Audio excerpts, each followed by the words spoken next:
Hey, Gunslinger Nation, I'm back with another no nonsense take on the gaming world and entertainment. Alright, let's talk about Spider Man 2 on PC. I played the game and beat it on PS5.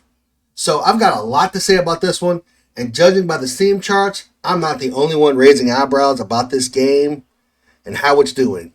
Let's break it down. So, Sony dropped Spider Man 2 on Steam, and the launch numbers are less than impressive. The peak so far is 19,641 concurrent players. Compared that to God of War Ragnarok, which hit 22,967 players at launch, eventually peaked at 35,615. And let's not even talk about God of War 2018. That beast hit 73,529 on day one.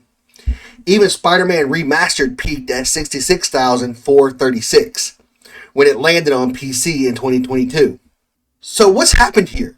If Spider-Man 2 follows the trend of Ragnarok, it might barely hit 30,500 players. That's a 54% drop compared to the first game. That's not just bad, that's embarrassing for a sequel to one of the most beloved superhero games ever. But it's not just about the numbers. It's about trust. PC gamers are cautious, and Sony has given them plenty of reasons to be skeptical. That brings us to the next major issue. Gamers are fed up with Sony's nonsense. Whether it's forced PlayStation Network logins, live service garbage, or working with narrative consultants like Sweet Baby Inc., every game they touch turns into a Twitter talking point instead of a good game. And people are sick of it. Now, Spider-Man 2 doesn't force PSN logins like Ragnarok did, but the damage is already done. Gamers remember that BS, and they're not about to trust Sony just because they optionalized it. Add the fact that Sweet Baby Inc. worked on this game, it's no wonder people are staying away. Like I said, I played this game on PS5 when I got to the Philippines, and while I enjoyed parts of it, there's a lot of dumb stuff in there. Let's talk about the good, the bad, and the downright ridiculous. Now, let's start on a positive point. The graphics and the combat, no denying it, the game looks amazing. The fights, pretty dang on solid. Boss battles were fun to a point, and the combat still feels fluid and fast paced. Now, this is one of the things that I like that they added was the gliding and the fast travel. The web wings, fantastic addition. And the near instant travel was one of the best features in the game. Even the Peter and Miles dynamic, I like the mentor-student relationship even if the story had issues. Now, let's move on to the bad. Now, this is a personal nitpick for me. I just found it annoying because some of the gadgets from the original 2018 release I really liked. But they removed some of the gadgets. Why did they strip away some of the fun web gadgets from the first game? Doesn't make sense to me. And it's no clue why they did it. The other thing is that they added more Mary Jane missions. Forced action hero nonsense. I hated them in the first game, and I hate them even more now. They forced Mary Jane into an action role that makes zero sense. Now, this mission makes no sense. She's knocking out heavily armored hunters with just a stun gun, and somehow they don't notice her, sneaking around. These are professional mercenaries, not blind idiots.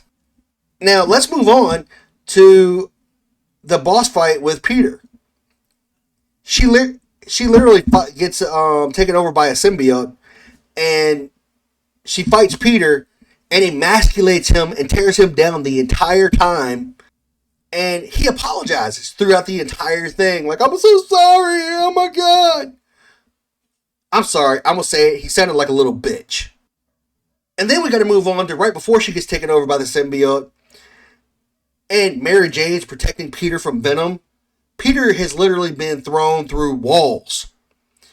He has been thrown into cars. And yet she thinks it's going to protect him without dying. How does that make sense? Like, what is this? Mary Jane is protecting Spider-Man? The man who can lift cars, survive getting slammed through buildings, and react faster than bullets? But no, the game needs Peter to look weak. It's pathetic. And don't even get me started on the rest of this daggone woke bull crap that they started. They included a Haley's mission, graffiti mission, the young lady from the Miles Morales game that was deaf. I don't need a stealth section where I'm playing a deaf girl painting graffiti. This is Spider-Man, not The Life is Strange. I want to play as Spider-Man, not a deaf girl. And then let's move on to the gay homecoming mission, which I'm still trying to figure out why they put this in here, because it was one of the missions I hated the most. It was just annoying. Look, I get it. Spider-Man helps people. But why did this game feel the need to shoehorn in a mission about an awkward gay high school dance? This isn't The Sims. This is Spider-Man. Because there are a lot of other missions where you're saving people from where they're setting off illegal fireworks, where there's car crashes and you're carrying them to the ambulance or to the hospital or whatever. I get that. I get where he helps people when their stores are robbed, or when they're in danger, or they just holler for help, and like one girl needed help finding her dad. I get that stuff. But an awkward high school dance, really? And then Peter gets replaced and they use Venom, and Venom is wasted. There are so many games I played where they have done Spider-Man and Venom great. But let's talk about the biggest issue. Peter is not even the hero of his own game. He needs Miles Morales' help to defeat Venom, which he has done multiple times before they ever introduced Miles Morales. Now, I get the dynamic, but it could have been done so much better than what they did. And what kills me is Peter gets the anti-Venom suit, which is supposed to be poisonous to Venom, and he still loses to Venom. How does that make sense? Miles has to save the day because Peter can't do it. The game clearly makes it clear. The game makes it very, very clear Miles is replacing Peter.